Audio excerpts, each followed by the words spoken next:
Howdy everyone. I've been working on getting these side skins fitted, and I've now moved on to fitting the firewall with the bottom skin, as you see here.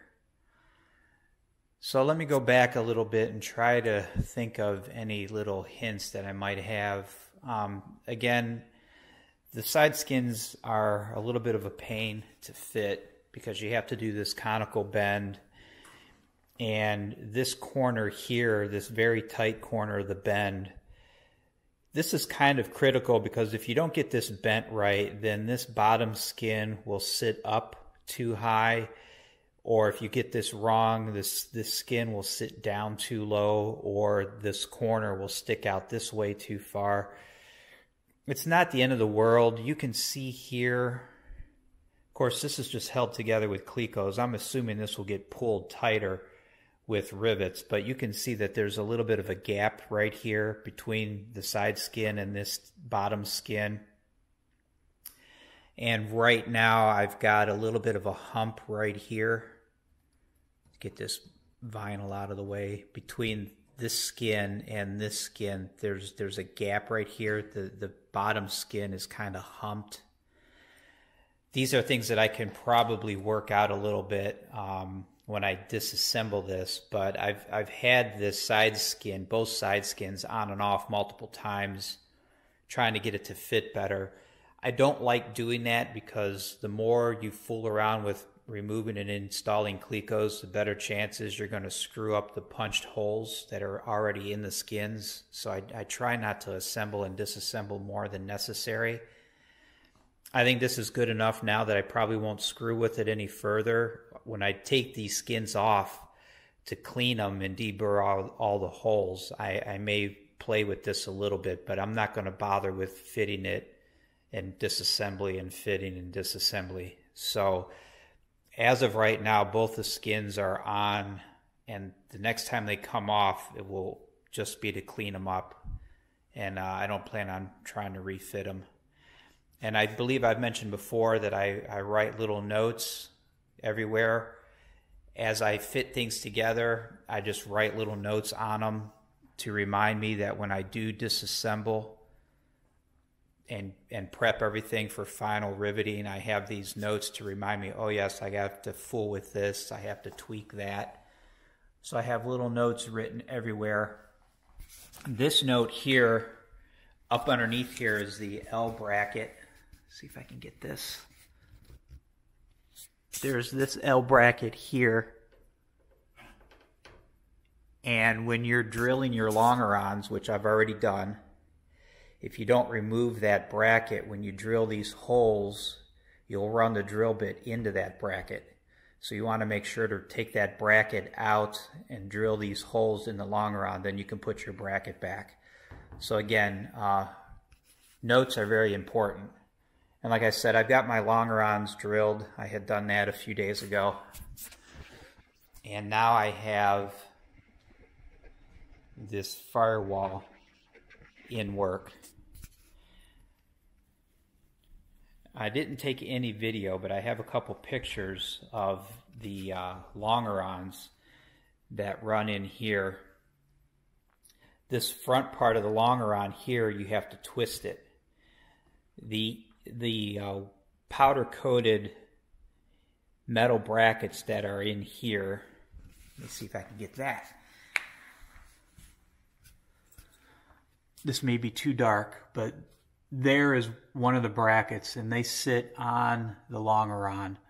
And that bracket has a little bit of a twist to it, and you have to twist the longeron to nest with that bracket. And what I have done, I did not do the twist until just now. So I have the longeron in place, obviously, and I have it drilled to the skins. I've got all these clecos in. I fit the firewall, and I just kind of noted how much I needed to twist the longeron to fit that bracket that's on the firewall. Pull the firewall out, take all these clecos off almost to where your 704 bulkhead is. This is the 704 bulkhead the nice gold anodized bulkhead.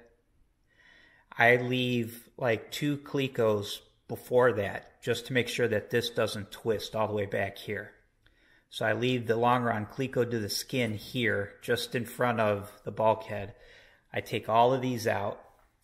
Then I grab the longeron with a 24-inch crescent wrench, and I twist it right here in place.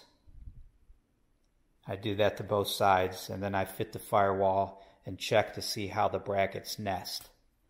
I've got that done. They nest as good as I can get them, which is very, very close.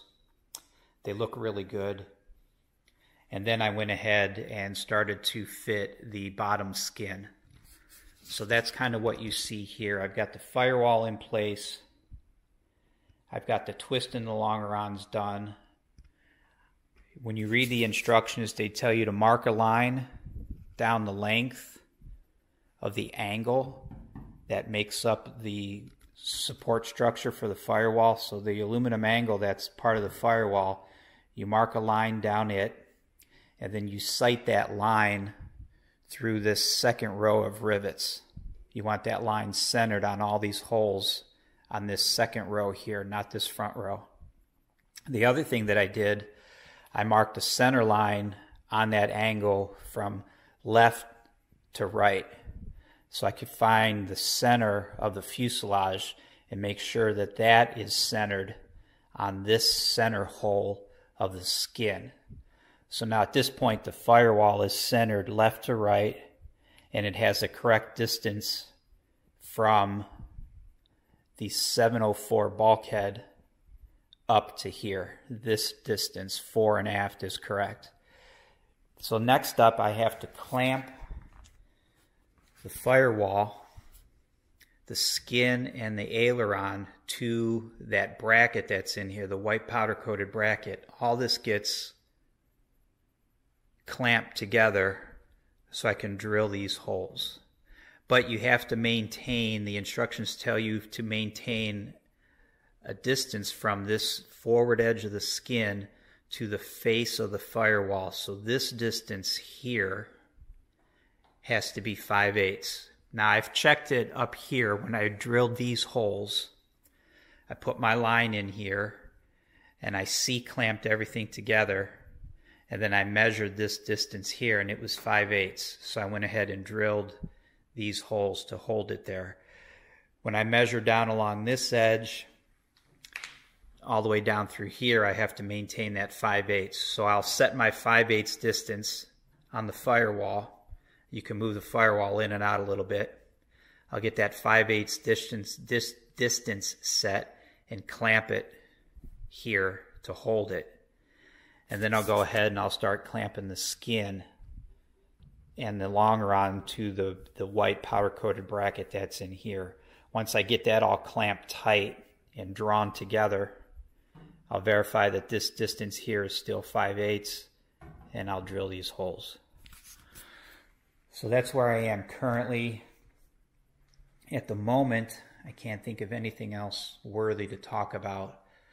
It's a very slow process, and as you can see, you need a ton of clecos. Now when I drilled my longerons, I did it in stages. So what I had done, you could see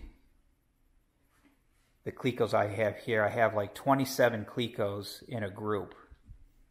And I would just go ahead, I started at the back, and I'd put all those, I would drill a couple holes, put the clecos in, leave them, drill a couple holes, add more, drill a couple holes, add more.